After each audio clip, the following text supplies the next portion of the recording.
per a l'exposició La llum de les imatges de Xàtiva i de moment l'han conegut allà 8.500 persones.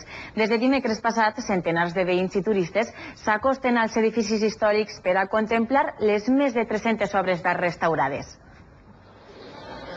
Matí de festa i la col·legiata de Xàtiva amb les portes obertes per atendre les visites que volen descobrir la llum de les imatges, Lux Mundi.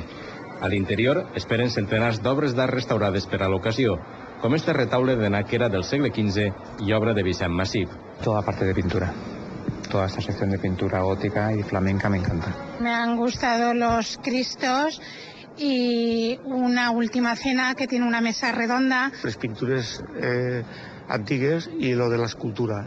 8.500 persones han passat ja per les diverses seus on s'han ubicat les 300 peces que componen esta mostra única que ha cridat l'atenció de veïns de Múrcia, Madrid i Sevilla. Traer tantas piezas de arte de tanto valor y tan punteras ha sido un poco impresionante, ¿no? La gent, la veritat és que és molt agraïda i ve generalment amb moltes ganes de saber i moltes ganes de que li expliques. Entonces la gent ve per a rebre tot el que li estàs contant. Des dels orígens del cristianisme fins a l'actualitat, un passeig d'art i cultura que poden disfrutar a Xàtiva.